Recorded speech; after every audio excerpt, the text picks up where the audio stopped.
Ipinagkakatiwala ko sa iyo ang mga susi ng langit. Ang simbolo ni San Pedro ay ang tandang at ang susi.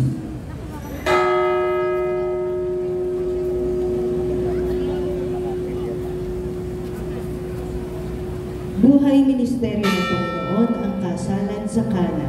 Nang ikatlong araw, nagkaroon ng kasalan sa Kana ng Galilea at naroon ang ina ni Jesus. Inanyayahan din sa kasalan si Jesus at ang kanyang mga alagad. At nang tinutang ang alak, sinabi ng ina ni Jesus sa kanya, wala na silang alak. Kaya't sinabi ni Jesus sa kanya, Gina, anong kinalaman ito sa akin at sa iyo? Hindi pa ito ang aking panahon. Kinausap ng kanyang ina ang mga lito. Gawin ninyo ang magandang sabihin niya. Mayroon doon 6 labangan na ginagamit ng mga Hudyo sa paglilinis ayon sa kautusan. Ang bawat isa ay maaaring maglaman ng 20 hanggang 30 galong tubig. Sinasabi ni Jesus sa kanila, punuin ninyo ng tubig ang mga banga. Kaya pinunugan nila ang mga ito hanggang sa halos umapaw. At sinabi ni Jesus sa kanila, ngayon kumuha kayo at dalhin ninyo sa namamahala ng handaan. Kaya iyon nga ang ginawa nila. Tinikman ng namamahala ng handaan ng tubig na naging alak na. Dahil hindi niya alam kung saan ito nanggaling, bagamat alam ng mga lingkod na kumuha ng tubig. Tinawag niya ang lalaking bagong kasal at sinabi sa kanya, karaniwang inihahain muna ng tao ang mataas na uri ng alak, at saka pa lamang ihahain ang mababang uri nito kapag ang lahat ay nasipon. Ngunit ngayon mo lamang inilabas ang mataas na uri ng alak. Ito ang una sa mga himalang ginawa ni Jesus. Nangyari ito sa Kana ng Galilea at sa gayon pinahayag niya ang kanyang kalwalhatian at sumampalataya sa kanya ang mga alagad. Pagkaraan nito, nagtungo siya sa Capernaum kasama ang kanyang ina, mga kapatid at mga lalaki. Doon na nahuli sila ng lahat. Ang babaeng Samaritana sa Banon. Nilisan ni Jesus ang Jerusalem para magpunta sa Galilea. Naglakbay siya hanggang Samaria at nakarating sa isang balon. Pagpunta siya at nagpahinga sa may balon. Isang babaeng Samaritano ang lumapit para kumuha ng kaunting tubig. Humingi si Jesus sa kanya ng inumin. Dahil karaniwan ay hindi kinakausap ng mga Hudyo ang mga Samaritano, nagulat ang babae. Sinabi ni Jesus sa babae, nabibigyan niya ito ng uri ng tubig na hindi na siya muling mauuhaw. Ipinaliwanag niya na siya ang tagapagligtas. Ang tubig na ibibigay niya rito ay tubig na buhay, ang tubig na walang hanggan. Nasa babayan ng babae at ikinuwento sa maraming tao si Jesus. Ang pagbabago ng Diyos ni Jesus sa bundok ng Tabor. Isa sa mga napakahalagang sandali ng buhay ni Jesus ang kanyang pagbabago ng anyo sa bundok ng Tabor. Sa pagbabagong anyo niya, ipinasulyap ang kalwalhatian na kanyang makakamit sa pamamagitan ng kanyang krus at muling pagkabuhay. Ayon kay San Lucas, nagbago ang anyo ni Jesus. Siya ay nananalangin.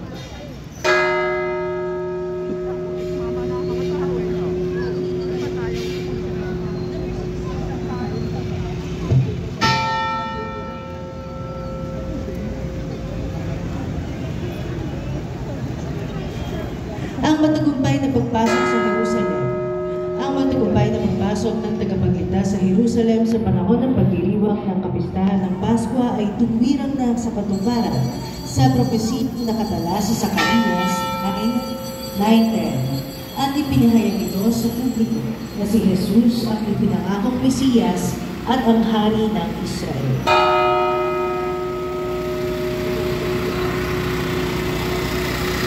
Pananalangin sa halamanan ng Getsemani. Sa halamanan ng Getsemani, mag-isang nananalangin si Jesus. Ito siguro ang pinakamagabang sandali sa buhay ni Jesus ilang oras bago siya takpin ng mga otoridad. Mag-isang nananalangin at naglulusa si Jesus sa halamanan.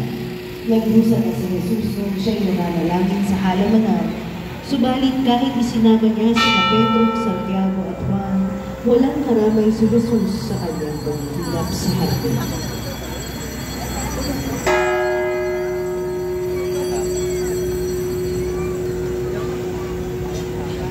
Ang pagdakip. Pagkatapos ng panalangin nito, umalis si Jesus kasama ang kanyang mga alagad. Pumunta sila sa ibayo ng batis ng Kidron at pumasok sa isang halaman Doon alam ng taksil na si Judas ang lugar na iyon, sapagkat doon madalas pupunta si Jesus at ang kanyang mga alagad. Isinama roon ni Judas ang ilang mga bantay sa templo at isang pangkat ng mga kawal Romano na padala ng mga punong pari at mga pariseo. May dala silang mga lampara, mga sulo at mga sandata. Alam ni Jesus ang lahat ng mangyayari sa kanya. Dinamit nga si Jesus at iginapos ng mga bantay na Hudyo at ng mga kawal na Romano na pinangunguan ng isang kapitan.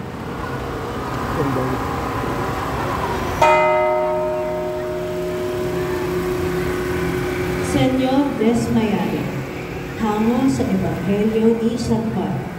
Nang magkagayon, kinuha ni Pilato si Jesus at kanyang pinahagabi.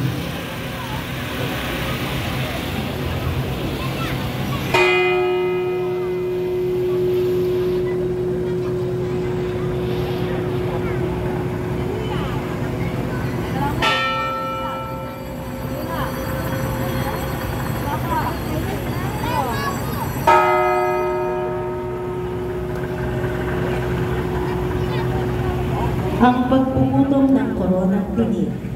Ang mga kawal ay nagsalabo ng isang koronang tinig. Inilagay nila ito sa kanyang ulo at sinuutan nila siya ng balabal na ulo. Sinabi nila, pagbati sa hari ng mga Hudyo, at pinagsasampal nila siya.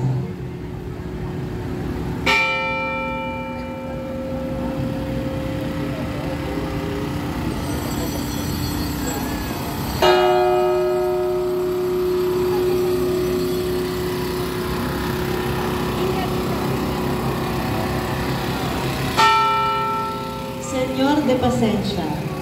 Ang imahen ng Senyor de Pasensya ay nagpapakita ng pagdusta at pangilibang ng mga kawal kay Jesus. Mabuhay ang hari ng mga Hudyo. Palibang nilang tuya sa Panginoong hindi kumikibo.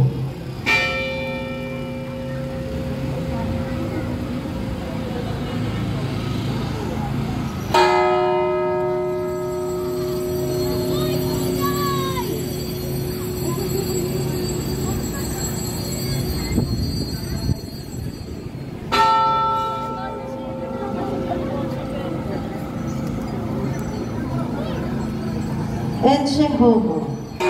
Si Pilato nga ay muling lumabas at sinabi sa kanila, narito, inilabas ko siya sa inyo. Ito ay upang ninyong malaman na wala akong makitang anumang kasalanan sa kanya. Lumabas nga si Jesus na suot ang koronang tinig at ang balabal na kulay ube. Sinabi ni Pilato sa kanila, tingnan ninyo ang taong ito.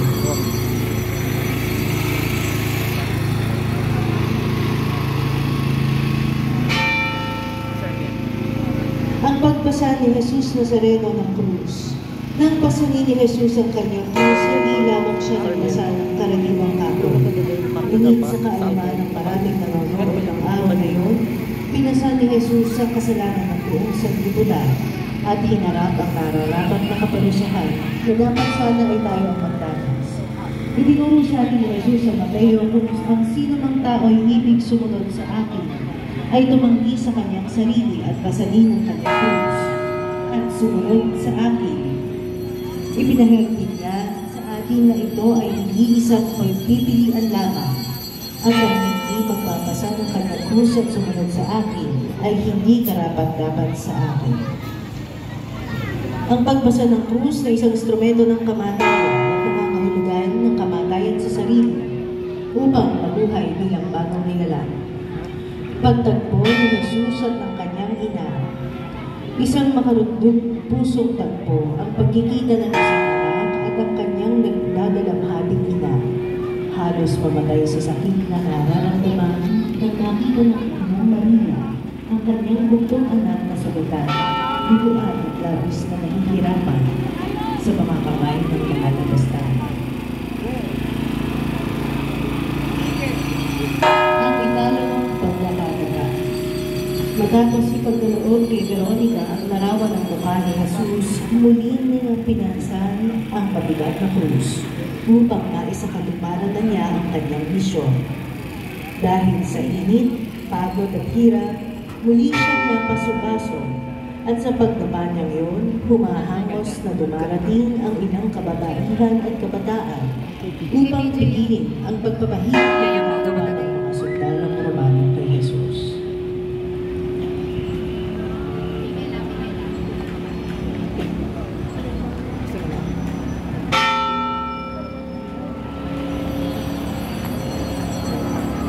Ang paghuhubad ng tabi. Nang sakitin nila ang bulong ng buo, ang lugar kung saan ipinako si Jesus sa krus, hinubad nila ang kanyang damit at ipinagkaloob sa kanya ang huling hagupit.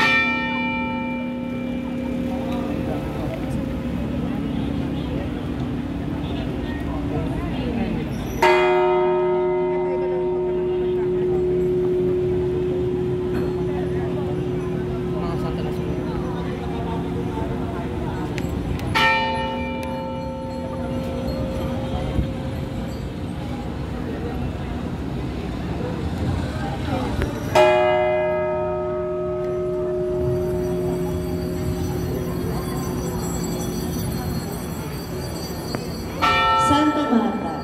Sa Biblia, una nating nakilala si Santa Marta na taga-Betania sa Ebanghelyo ni San Lucas. Tumuloy sa kanilang tahanan si Jesus at inilalarawan si Santa Marta na naabalang-abala sa pag-iestima ng mga bisita. Samantala, itinuro ni Jesus kay Marta ang higit na mahalagang dapat na pinagkakaabalahan sa buhay, ang pagpapayaman ng sarili sa salita ng Diyos.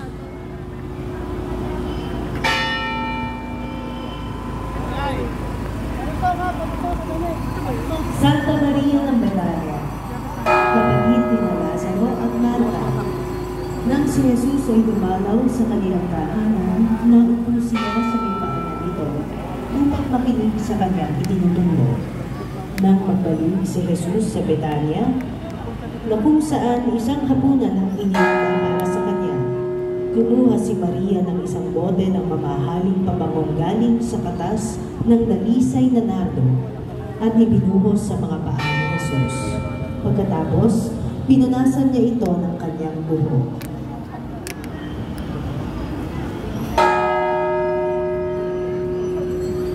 Santa Veronica. Si Veronica ay kilala bilang ang babaeng nagbigay kay Jesus ng pamunas ng kanyang mukha nung siya ipapako na sa krus. Ang pamunas na ito ay pinaniniwala ang matatagpuan sa Vatican at itinuturing na isa sa mga pinakamahalagang alaala ng simbahan.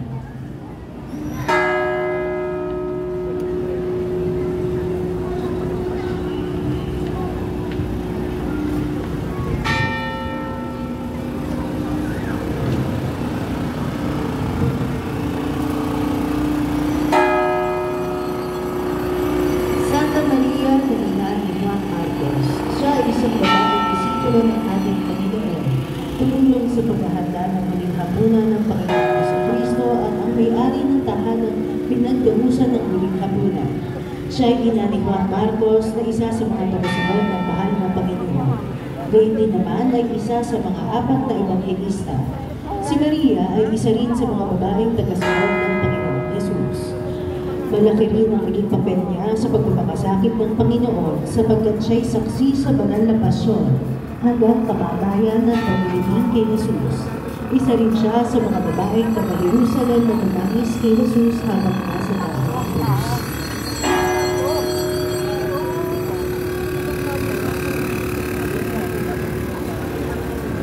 Santa Cleofe.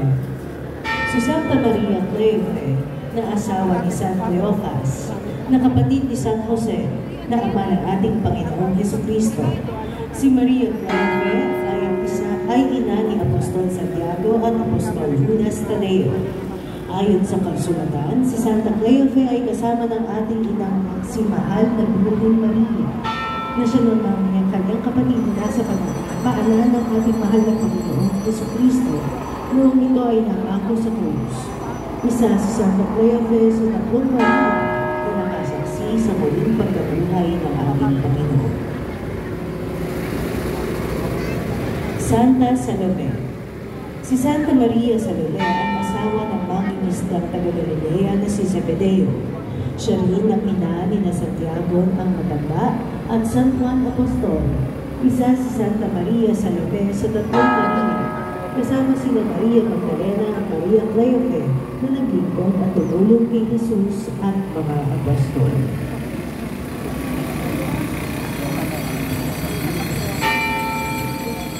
Santa Juana de Cusa. Si Juana ay asawa ni Cusa na tauhang tagapangasiwa ni Herodes. Posibleng si Cusa ang nag-aasikaso ng mga bagay-bagay sa bahay ni Herodes Antipas. Isa si Juana sa mga babaeng pinagaling ni Jesus. Siya at ang iba pang babae ay sumama sa paglalakbay ni Jesus at ng kanyang mga apostol. Santa Maria Magdalena. Si Maria Magdalena ay isang babae kung saan pinalalas ni Jesus ang 7 demonyo. Ipinanghihiwatig ng pangalang Magdalena na maaaring nanggaling si Maria sa lugar ng Magdala, isang syudad sa hilagang kanluran ng baybayin ng lawa ng Galilea. Pagkatapos na palayas ni Jesus ang 7 demonyo mula sa kanya, naging isa si Maria Magdalena sa mga tagasunod ni Kristo. Iniugnay si Maria Magdalena sa isang babae sa syudad na isang kilalang makasalanan na naghugas sa mga paa ni Jesus. Ngunit walang basahan sa kasulatan ng tungkol sa bagay na ito. Ang syudad na Magdala ay kilala bilang isang lugar ng prostitusyon. Ang impormasyong ito kasama ang katotohanan na binabanggit ni Lucas na si Maria Magdalena. Pagkatapos ng salaysay tungkol sa isang makasalanang babae ang nagkulak sa iba na ipagbalagay ng dalawang babaeng ito ay isa. Ngunit walang basahan sa kasulatan ng ideya nito. Pinakilala si Maria saan man sa Biblia bilang isang tawarang babae o bilang makasalanang babae sa kabila ng popular na pagkakakilala sa kanya sa ganitong paraan. San Juan Evangelista. Si San Juan ay ang pinakabatang apostol na taga-Galilea, anak ni Zebedeo at Maria Salome, kapatid ni Santiago ngayon. Siya ang disipulong mahal ni Jesus na humilig sa kapinyan ng huling hapunan at sa kanya itinalili ng Panginoon sa Kalbaryo ang mahal na Birhen. Hayaan niyong ina. Nang minsan, ayaw tanggapin ng mga Samaritano si Jesus sa galing ng San Juan at Santiago, ay sinabi nito, Panginoon, ibig mo magpadala kami ng apoy mula sa langit at sila'y buklawin? Ngunit bumalik si Jesus sa kanila at wika, hindi niyo nalalaman kung kaninong espiritu kayo. Ang anak ng tao ay hindi naparito upang ipahamak ang mga kaluluwa, kundi upang iligtas. Karaniwang inihahambing siya kay Oseas, isang propeta sa lumang tipan ng Biblia. Kung si Oseas ang siyang propeta ng pag-ibig, si San Juan ang tinatawag na mga santo ng pag-ibig. Siya ang may akda ng ika-4 ng Ebanghelyo na nasa bagong tipan ng Biblia. Mater Dolorosa, ang inang namumulila. Hindi malirip ng tao ang mga nararamdamang hirap at hinagpis ng birheng namumulila dahil sa pagpanaw ng kanyang kaisa-isang anak. Waring may punyal na tumarang sa kanyang puso at tigadal na lumitigali sa kanyang pag-iisip. Ang mga nangyayari at dusang sinapit ng kanyang anak dahil sa ating mga kasalanan.